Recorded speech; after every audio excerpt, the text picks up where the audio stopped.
So for this lesson, we are going to look at bar chords on the guitar.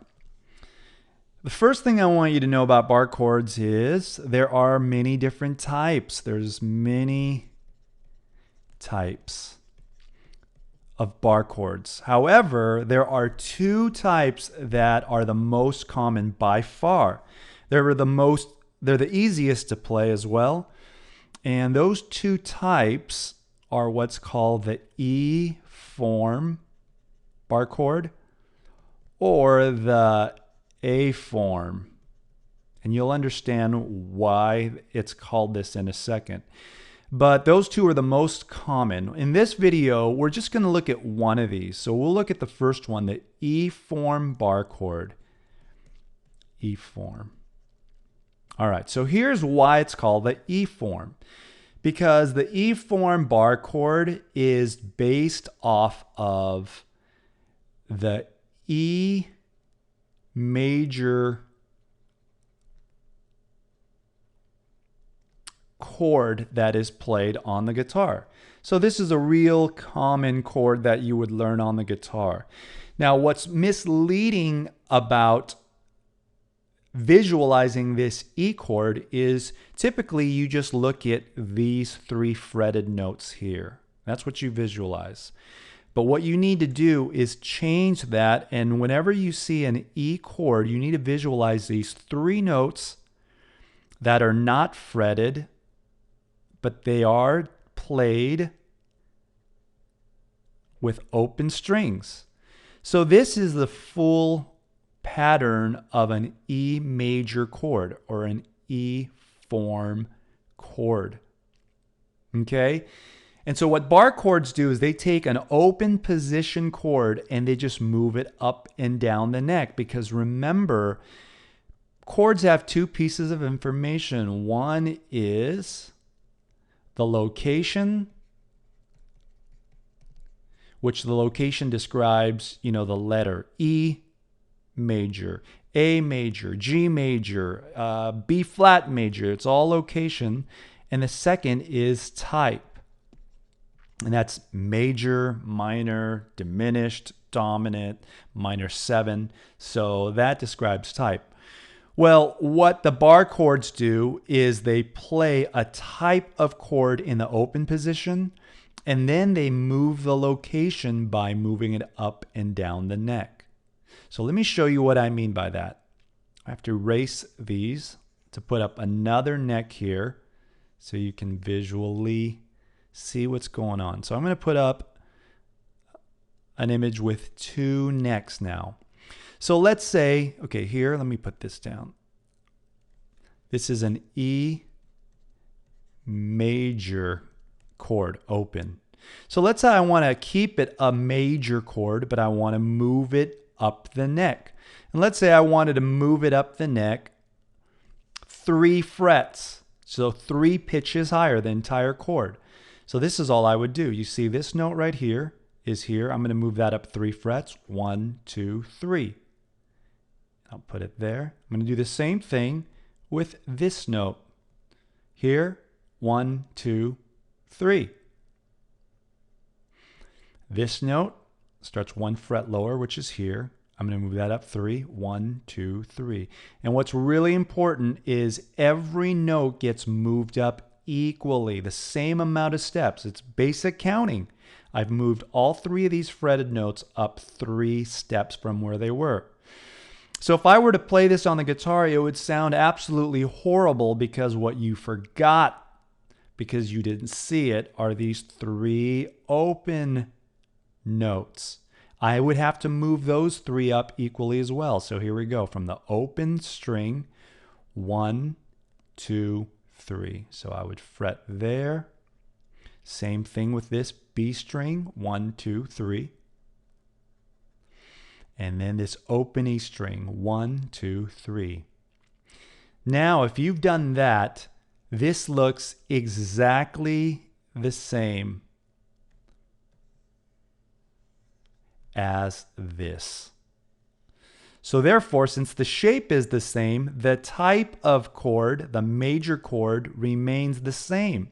However, this E has now changed and the location has changed. Now, before we get to finding out what the new name of this chord is, I want you to visualize one more thing here. So essentially what I did is I moved up this E major chord up 3 frets. So another way to visualize this is I've just basically cut the neck shorter 3 frets. I'm going to, now keep your eyes here, watch this. I'm going to put up this image. You see that? It would be exactly like if I just cut the neck 3 frets. And this is an extreme visualization of what happens if you were to capo, okay? But another thing you can do, another technique, which is the same as capoing, is you use one of your fingers to act as either a capo or a bar, or you're basically shortening the neck. So what the diagram would look like is, instead of just drawing these 3 notes, you would probably go and draw a diagram like this. That basically puts a bar there, because what you would do is you would use your index finger here, index finger, to replicate what is happening with this open nut. Here you don't have to, because it's already, the nut or the bar is already there for you when it's open. However, when you move things up, you have to move this bar in relation to where these fretted notes are. Okay, so now let's move into what would the new name of this chord be. And in order to understand that, it's very simple, but you need to know what we call the musical alphabet. So let me put that up here. There's 12 notes in music. 1, 2, 3, 4, 5, 6, 7, 8, 9, 10, 11, 12. Now, if you want to understand why the 2 different names, go and watch the lesson on the musical alphabet and you'll understand. But it's as simple as this. So I started down here with an E major, right? So I was here. Well, but for this chord, I moved up every note in this shape 3 frets. 1, 2, 3.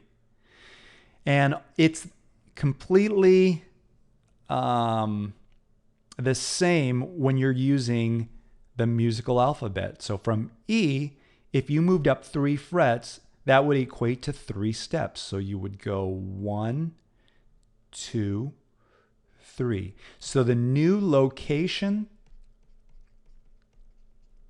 is a G. New location is a G, and the type didn't change as long as you kept it the same type as the open pattern or shape. So this now is a G major bar chord. Okay, G major bar chord. Let me show you another one just so that you understand this. So what if down here, instead of a major, you played E minor, because that's still an open E form? Well, an E minor looks like that. Make sure you put these open strings there. That's what an E minor looks like. And the same thing. Here, let me draw this. E minor. If I were to move this up 3 frets, 1, so here, 1, 2, 3. And then move all 4 of these notes up 3 frets, that would put me here. But remember, instead of, because you don't have these many fingers to fret it, you would just take your index finger and you would bar this, the whole thing. So with one finger, you can make 4 open strings ring out. Well, now this type of chord is a minor chord, right? The type is minor here. So it will stay a minor chord no matter where you move it on this neck.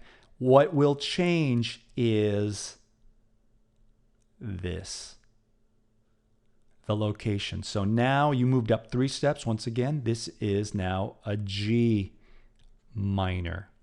I'm going to give you one more just to be able to understand what's going on. So, and by the way, this works with any type of E-based chord that you know, the shape. As long as you learn the type of chord down here, then you can play it up here. So I'll give you here's another one. This is called an E dominant chord. So you remember you take the open E form here, but now you can look at all the open strings. We got one there, one here, one there, and one there. This is an E dominant 7th, or they'll just write E7 for it. Now the same thing. If I wanted to play, let's say, a G sharp or an A flat, 2 names to describe, the same location, what would I need to do to play this as a G sharp 7th chord? And all you need to do, now you can figure this out backwards, how many steps between this E chord open to the G sharp or A flat. So let's count together. 1, 2, 3, 4. That's 4 steps away. So all you need to do is take every one of these notes and move it up 4 steps on the guitar neck. So I'm here. 1, 2, 3, 4. I got that. This note is here on this G string. 1, 2, 3, 4. And then I got these 4 notes. Never forget these 4 notes. I would have to go from this open to 1, 2, 3, 4. Same thing here. And then basically this draws a straight bar, right? So I can just, I know it's this. I know it's this note. I know it's this. But I can't play that with all my fingers. So I bar it with my index finger. And now I have what's called a G sharp dominant 7th chord. It's that simple. Okay, now what is not so simple is bar chords can be difficult to play correctly because you need to figure out a technique to lay your index finger to allow these 4 notes to ring while you're playing. It's going to take some effort to do this, but with practice and positioning and using your thumbs to brace it so that you're pinching between your index finger and your thumb, you should be able to play a G or a dominant 7th chord anywhere on the neck. Because remember, all you're thinking is location after you've learned how bar chords work, and that the type of chord remains the same as the open position. All you need to do is figure out the location. So there you go.